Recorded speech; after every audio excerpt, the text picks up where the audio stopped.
Hi Pisces, and welcome to the September 2021 video. Now Pisces, Mercury Retrograde is happening this month in September. So do know that Mercury Retrograde rules over past experiences. Experiencing things from the past, reminiscing over the past, thinking about the past, and even people from the past coming back into your life. Okay, that's it, Mercury Retrograde. Now also, back up all your information, because Mercury retrograde tends to affect our technology, and you might think, oh, I saved that email or I sent that email, and then you read it and it's like the wrong thing and you sent it to the wrong person or you sent the wrong text. All of those things, our mind is a bit foggy. Mercury retrograde is great for rest, rejuvenation of spirit, healing, looking back, getting a deeper understanding so we can truly let go. Miscommunication with others can happen. It's important to be aware of Mercury retrograde. So when we communicate, we're aware of what we're communicating and what we are saying. Are we saying things from basically say I was hurt by so-and-so in the past, and now when I'm expressing my truth to you about something, I'm actually expressing something that happened to me previously, and I'm kind of lashing out on you. That's a Mercury retrograde, that miscommunication. That's why it's so good for shadow work, healing work, looking into yourself, chakra work, getting a reading. All of those things are very good for Mercury retrograde because it gives us that deep understanding. Okay, make sure for appointments you check and double check so you don't miss it, or give yourself time, even so you don't run late.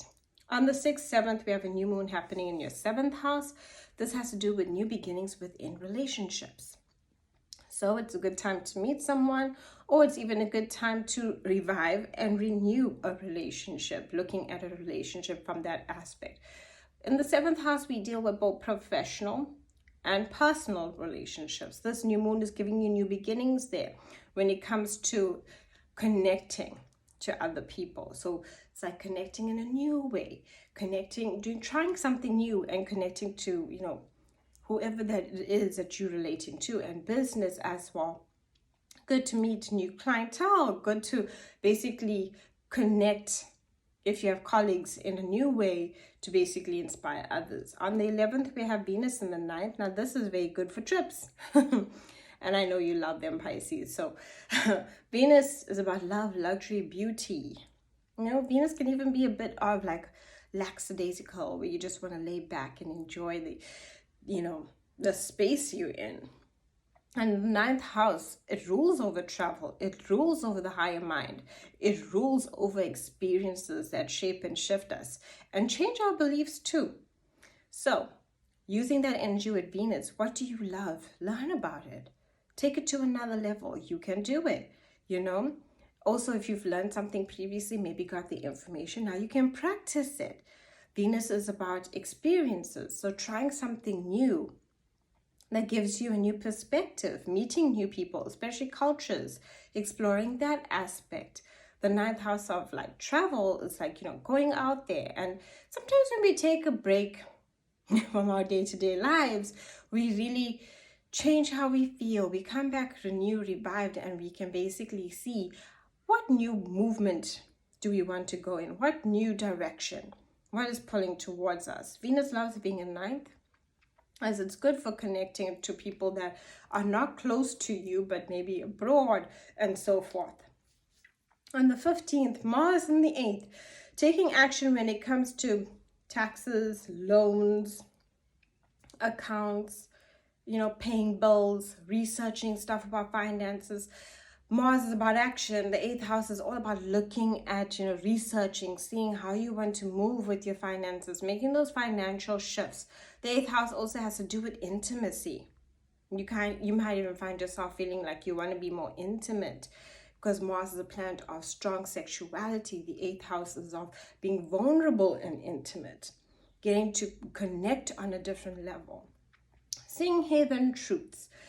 Mars is about showing us hidden things. Either we read the information, like in your finances, or someone says something. Once you see that hidden truth, it changes you and transforms you to allow for healing to come through. Great for occult experiences, tarot cards, astrology, numerology, essential oils, anything to do basically with the spiritual aspect. It will be so good for your spirit. You might even find, like when Mars is in the 8th, I need to take care of my spirit.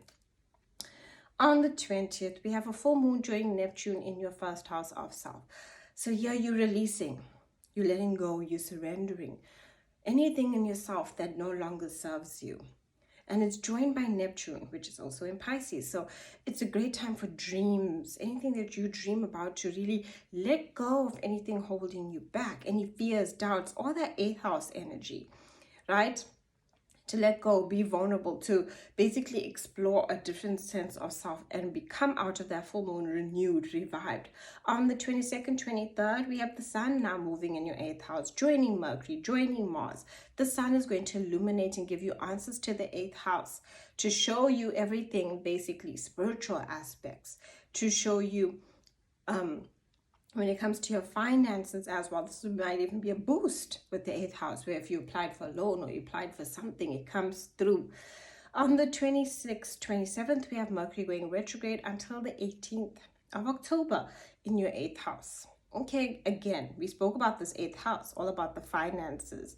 Mercury retrograde there, maybe some, money from the past, you find it, or like something that wasn't paid out to you, you can now basically in Mercury retrograde sort it out. But watch your finances during the Mercury retrograde period. They're good for letting go of old wounds, things that no longer serve you. There's a lot of healing coming through, releasing, so that you can be more vulnerable, you can be more intimate, you can share the best parts of yourself with other people, because the 8th house rules intimacy, being vulnerable. You might even call up someone and share something deep and personal. But it's a big release and cleansing during that Mercury retrograde period. Thank you so much for watching. Do like and subscribe. My website is linked down below if you'd like to book a reading. And if you appreciate the content and the message resonates with you, my PayPal is also linked down below.